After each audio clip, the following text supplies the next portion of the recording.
오늘의 주요 뉴스입니다. 지난 2년간 부진했던 TV 시장이 내년부터 회복세를 보일 것으로 전망되고 있습니다. 이에 우리 TV 시장 양대 산맥인 삼성과 LG도 관련 플랫폼 사업을 확장하고 새로운 성장 동력으로 삼고 있습니다. 폴란드 내각이 8년 만에 정권 교체하면서 우리 방산업체에 불똥이 튈 것으로 전망되고 있습니다. 방산업체들은 협상 테이블에서 정확한 영향을 파악할 수 있을 때까지 상황을 예의주시한다는 입장입니다. 정부가 LH 공공주택 사업을 민간에 개방해 경쟁체제를 도입하기로 했습니다. 인천 검단 신도시 아파트 철근 누락 사태 등이 LH의 공공주택 공급 독점에서 비롯됐다고 본 건데요. 이슈플러스에서 자세히 짚어보겠습니다.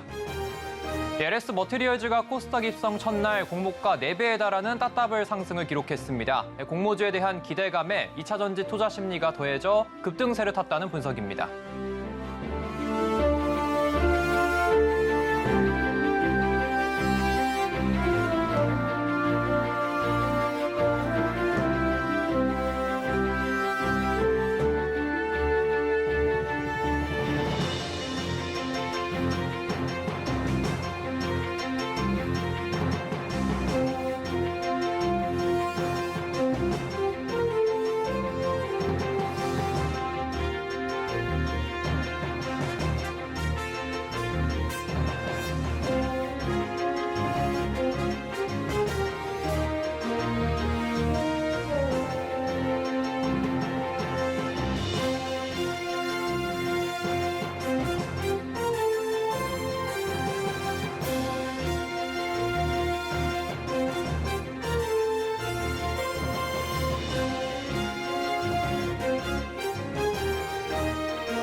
시청자 여러분 안녕하십니까? 센 경제라이브 시작합니다. 최근 TV 시장 수요가 회복될 것이라는 시장조사 결과가 나왔습니다. 특히 OLED TV 수요가 크게 늘어날 전망인데요. 국내 기업들은 새로운 성장 동력으로 플랫폼 사업 확장에 나선 모습입니다. 윤혜림 기자의 보도입니다. 시장조사 업체 옴디아에 따르면 출하량 기준 내년 글로벌 TV 출하량은 2억 942만 대에 이를 것으로 예상됩니다. 이는 올해 출하량 2억 352만 대보다 약 600만 대 늘어난 수준입니다. 이미 지난 2년간 실적이 부진했던 TV 시장은 기저효과의 판매 감소세 완화가 예상되며 내년 하반기 예상된 파리올림픽과 같은 스포츠 이벤트의 영향도 받을 것이라고 판단했습니다. TV 시장 회복세는 내년뿐 아니라 한동안 지속될 것으로 예상되고 있습니다. 옴디아는 내년을 기점으로 TV 출하량이 매년 증가해 2027년 2억 1,666만 대에 달할 것으로 내다봤습니다. 이 중 OLED TV 출하량은 매년 100만 대씩 증가할 것으로 전망했습니다. 한편 2024년 조직 개편에서 삼성전자와 LG전자 모두 TV 사업 수장을 교체하며 미래 사업 확장을 본격화할 계획입니다. 삼성전자는 영상 디스플레이 사업부의 성장을 이끈 용서구 부사장을 사장으로 임명했습니다. LG전자 역시 프리미엄 제품군과 웨브OS 플랫폼의 수익성을 높인 박형세 HE 사업본부장을 부사장에서 사장으로 승진시켰습니다. 양사는 다음 달 미국에서 열리는 CES 2024에서도 플랫폼 사업의 청사진을 발표할 전망입니다. 삼성전자는 스마트 TV 운영체제 타이젠과 자체 개발한 AI 가우스의 TV 탑재 추진을, LG전자는 웨브OS를 기반으로 미디어 엔터테인먼트 기업으로 발돋움하겠다고 예고하며 콘텐츠 사업 확장 모색에 적극 나서겠다는 전략입니다. 서울경제TV 윤혜림입니다. 폴란드 야권이 총선에서 승리하며 8년 만에 정권이 교체되는데요. 이 새로운 정부는 전 정부의 정책을 완전히 뒤집겠다고 벼르고 있어 한국과 체결한 방산 계약에 불똥이 튈 수 있다는 우려가 커지고 있습니다. 김효진 기자입니다. 폴란드의 신임 총리로 확정된 도널드 프란치셰크 투스크. 폴란드 야권 연합을 이끌며 8년 만에 정권을 탈환했습니다. 앞서 폴란드 야권은 올해 10월 이후 정부가 체결한 계약은 무효화될 수 있다고 밝혀온 만큼 우리 방산업체와의 계약에 불똥이 튈 수 있을 것으로 보입니다. 현지 언론 보도에서도 새 정권은 전 정부의 추진 정책과 사업을 번복할 가능성이 있다는 보도를 하고 있습니다. 폴란드 야권연합 일원인 시몬 호어브니아 하원의장은 현지 방송에서 여당인 법과 정의당 임시정부가 서명한 합의는 무효가 될 수 있다고 강조했습니다.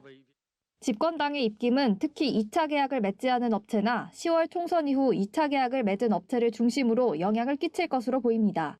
이에 해당 수출 계약을 체결한 우리 방산업체들의 걱정이 커지고 있습니다. 현대로템은 지난해 1차 계약에서 K2 전차 180대 수출을 확정하고 820대 규모의 2차 계약은 아직 맺지 않았습니다. 카이는 지난해 폴란드와 경공격기 FA50 48대 수출 계약을 체결했습니다. 지난 4일 폴란드 군비청과 3조 4,474억 원 규모의 K9 자주포, 탄약 2차 실행 계약을 맺은 하나 에어로스페이스도 상황을 예의주시하고 있습니다. 우리 방산업체들은 내각 교체 후 협상 테이블에서 대화해봐야 정확한 영향을 파악할 수 있을 것이라고 전했습니다. 하지만 현재 폴란드 안보 상황을 감안하면 한국 방산업체로의 영향은 적을 것이라는 분석도 나옵니다. 러시아 우크라이나 전쟁이 장기 지속되고 있어 신속한 무기 납품이 계속 필요하기 때문입니다. 특히 로켓 배송으로 호평받을 만큼 납기일을 잘 준수하는 한국 방산업체와의 계약을 무르기는 어려울 거란 기대감도 나옵니다. 서울경제TV 김유진입니다. 올해 3분기 우리나라 기업들의 성장성은 후퇴하고 수익성은 둔화된 것으로 나타났습니다. 한국은행이 오늘 발표한 기업 경영 분석에 따르면 올 3분기 대표적 성장 지표인 국내 외감 기업 매출액 증가율은 마이너스 5.2%를 기록, 전분기보다 마이너스 폭을 더 확대했습니다. 이는 2020년 2분기 이후 가장 낮은 수치입니다. 또 같은 기간 대표적 수익성 지표인 매출액 영업이익률은 4%로 1년 전 같은 분기에 비해 축소됐습니다. 특히 제조업이 큰 폭의 하락률을 보였는데 반도체 가격 하락에 따른 재고자산 평가 손실 발생이 원인으로 지목됐습니다. 기업 규모별 수익성에서는 대기업과 중소기업이 각각 4.1%와 3.9%를 기록하며 전년 동기 대비 모두 하락했고 부채 비율은 90.2%로 전분기보다는 소폭 하락했습니다. 네이버페이가 결제를 넘어 증권, 부동산 서비스를 담은 종합 금융 플랫폼으로 도약합니다. 네이버페이가 오늘 모바일 애플리케이션을 새롭게 개편했다고 밝혔습니다. 기존에는 현장 결제와 마이데이터 기반 자산 관리 서비스 제공에 집중했는데 네이버페이 증권, 부동산 서비스까지 이곳에 담은 겁니다. 네이버페이는 이용자들이 가장 많이 찾는 기능을 중심으로 UI, UX를 최적화했습니다. 증권 탭에서는 시장 내에서 인기 있는 국내, 미국 증시 종목 탐색하는 기능에 집중했습니다.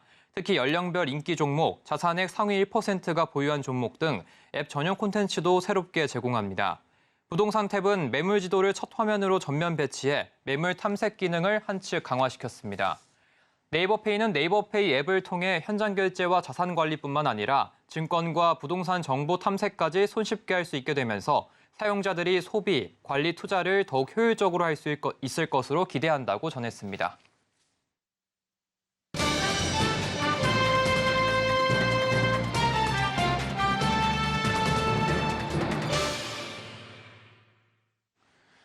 정부가 한국토지주택공사 LH에 대한 혁신 방안을 공개했습니다. 인천 검단 신도시 아파트 지하주차장 붕괴, 또 철근 누락 사태 등의 공공주택 공급을 사실상 LH가 독점한 상황에서 비롯됐다는 판단에서인데요.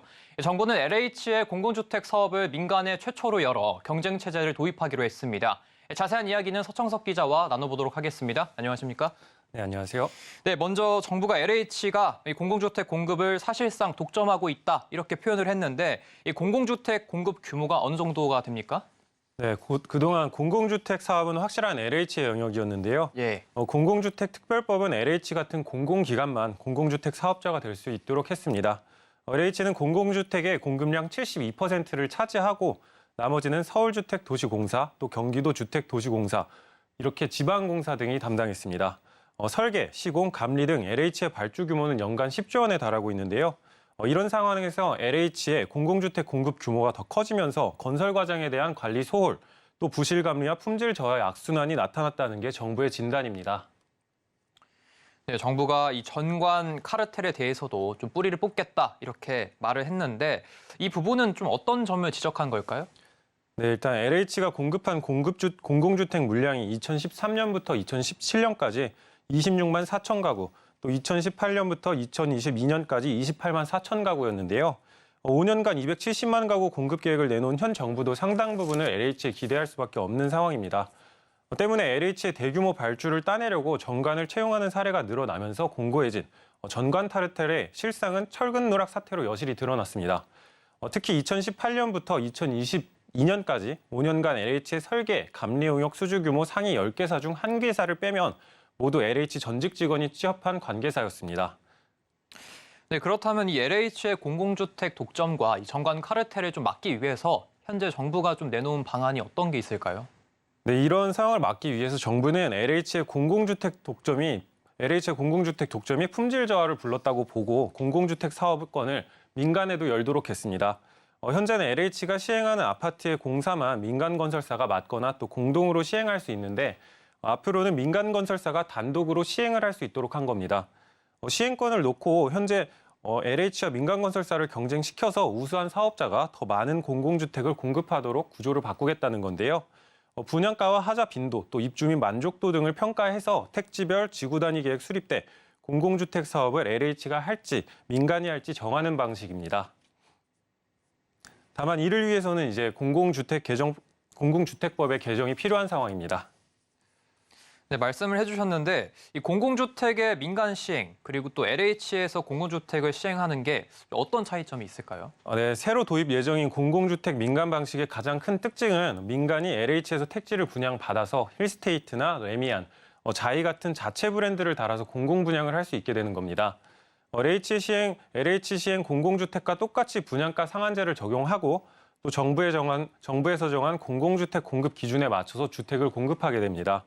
다만 민간은 공공이 시행자로 참여할 때 적용받는 제약에서 자유로운데요. 민간은 마감재 등 자재를 자유롭게 선택할 수가 있습니다. 또 정부는 분양가를 낮게 제시하는 민간 사업자에게 공공택지를 우선 공급한다는 방침인데요. 이를 통해서 민간 시행 공공주택의 분양가를 낮출 수 있을 것으로 기대하고 있습니다. 네, 민간의 이 공공주택 시행을 좀 이끌어 보겠다 이런 정부의 의도는 알겠는데 최근 들어서 부동산 시장이 좀 좋지가 않아서 이 건설사들이 이 재정비 사업에도 좀 참여를 안 하는 상황인데 이번 혁신안이 좀 실효성이 있을까요? 네, 아무래도 이번 혁신안의 관건은 민간 건설사가 공공주택 사업에 얼마나 뛰어들 것인가인데요.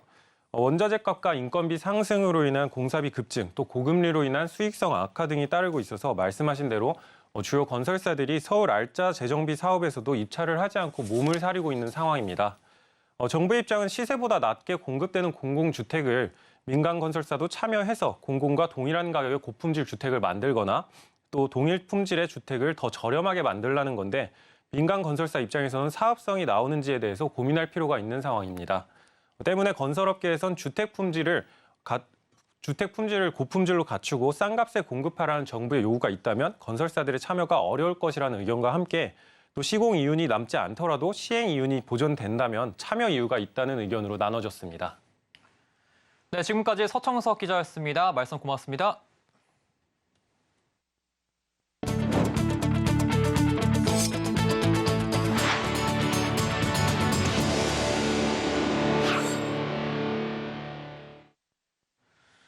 DB손해보험이 중고차 보험 사업 영역을 확대하기 위해 국내 유명 커뮤니티 기업과 유튜브 채널과 손을 잡았습니다.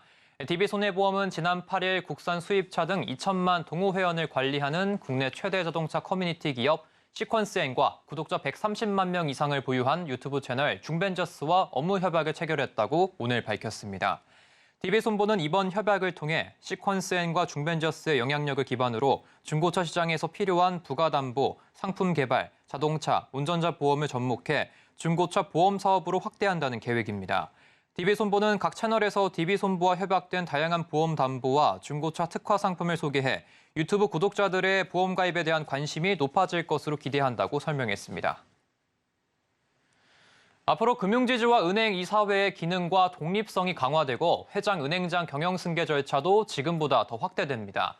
금융감독원은 오늘 국제기준과 해외 사례, 국내 모범 사례 등 30개 핵심 원칙으로 구성된 은행지주 은행의 지배구조에 관한 모범 관행을 발표했습니다. 모범 관행은 사회이사 견제와 감시 기능, 최고 경영자 선임과 승계 절차, 이사회 독립성, 이사회와 사회이사 평가 체계 등 4개 테마로 이뤄졌습니다.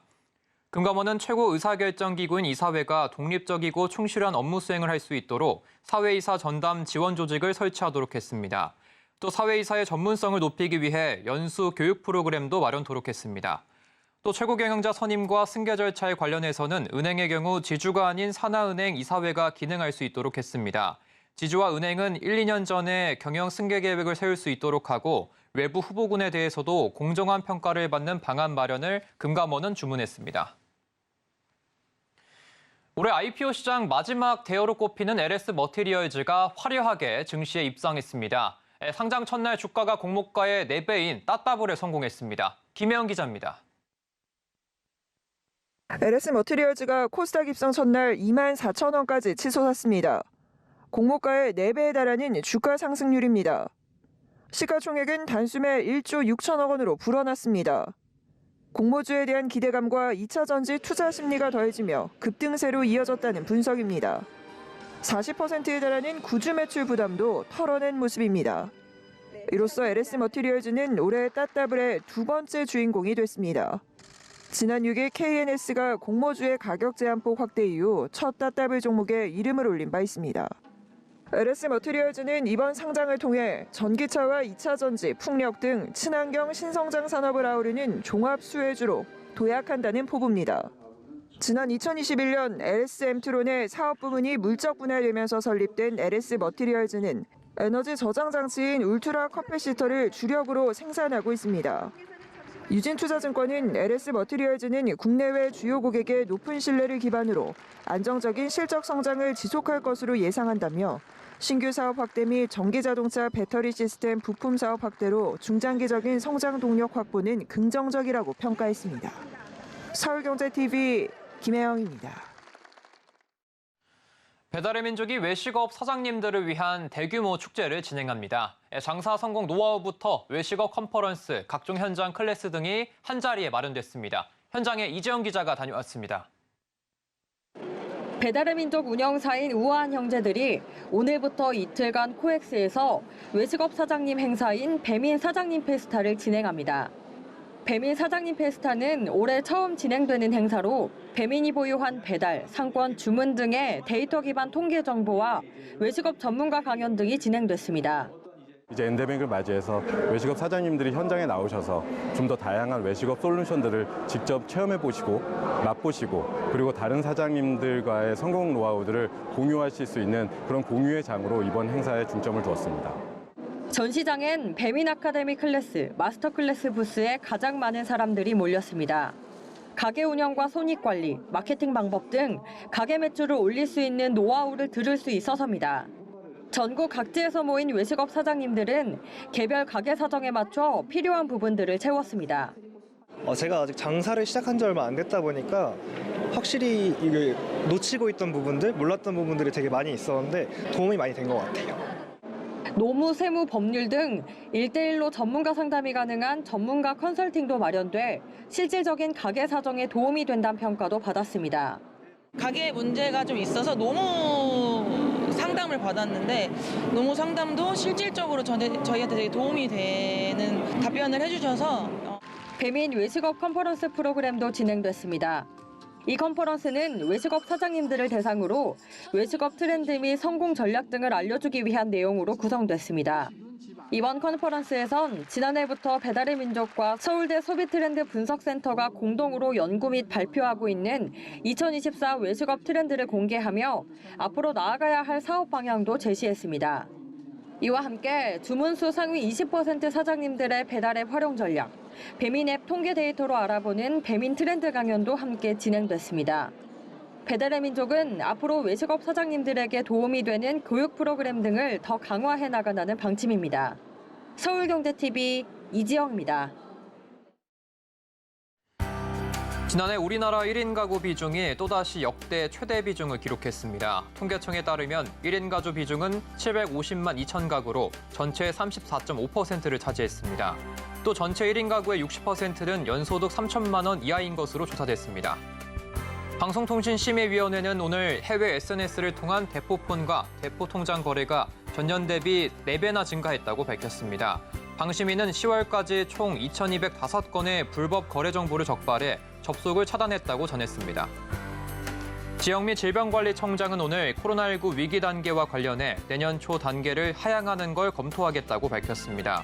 현 감염병 위기 경보는 심각, 경계, 주의, 관심 단계로 코로나19는 현재 경계 단계입니다. 이복현 금융감독원장은 오늘 감담회에서 부동산 PF와 부실사업장 정리는 불가피하다는 원칙론을 재확인했습니다.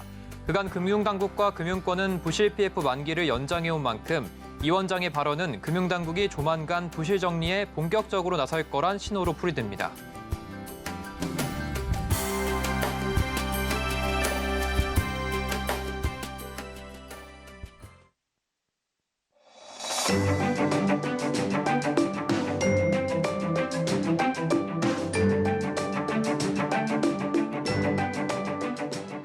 안녕하세요. 캐웨더 라이프스타 할리보 박유라입니다. 흐렸던 하늘은 대부분 갠 모습이고요.